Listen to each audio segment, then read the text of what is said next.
Hi, my name is Nick Ward, and thanks for joining me today as I present hashtag Black Lives Matter.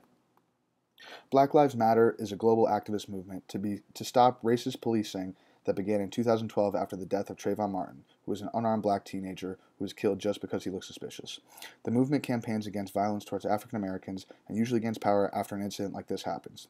I chose to use this hashtag because it is one of the most important hashtags within our culture and is a hashtag that has created an incredible worldwide movement. For my first data visualization, I chose to use the word cloud. I chose this because it gives an accurate representation of what people are talking about within hashtag Black Lives Matter. As you can see, there are a bunch of words that are used very often, but I'm going to focus on a select few of them. First was the word lemonade, which many of you know is the title to Beyonce's most recent album. At first, I found it to be a little ridiculous that lemonade was being mentioned so often within this data set, but after some research, it made a lot of sense. Lemonade is a very powerful message and acts as a Black Lives Matter as well as feminist protest. Along with her album, Beyonce released a video that was about an hour long and that was riddled with Black Lives Matter visuals. At one point in the video, the mothers of Malcolm Brown and Trayvon Martin are seen honoring their sons, holding pictures of them. As many of you know, these two young men were murdered in police-related killings. This takes us to the next few words, which were mothers, Trayvon, Brown, and Garner. The amount of times the word mothers was used can be explained by the Lemonade video. I think Lemonade is incredibly important because it is one of the first times we are talking about Black Lives Matter after a positive event.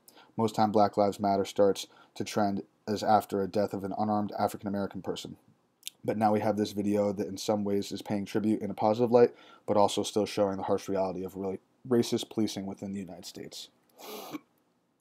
I chose to use the pie chart next that showed the amount of languages that were used within my data set.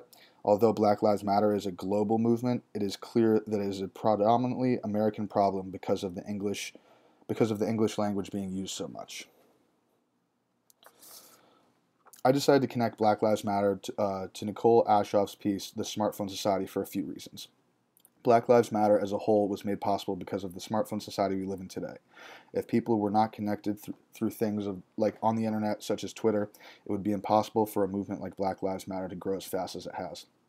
Obviously, Black Lives Matter is an online movement, but is also a very strong movement within the communities around the world.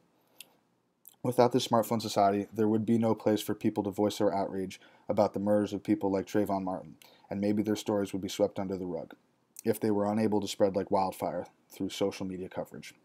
A quote from Ashoff said, "It is impossible to imagine the protests sparked by Ferguson and police brutality without smartphones and social media."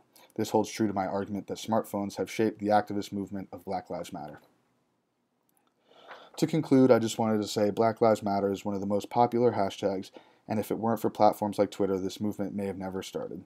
The smartphone society as a whole is what drove Black Lives Matter to where it is today. Thank you so much for listening.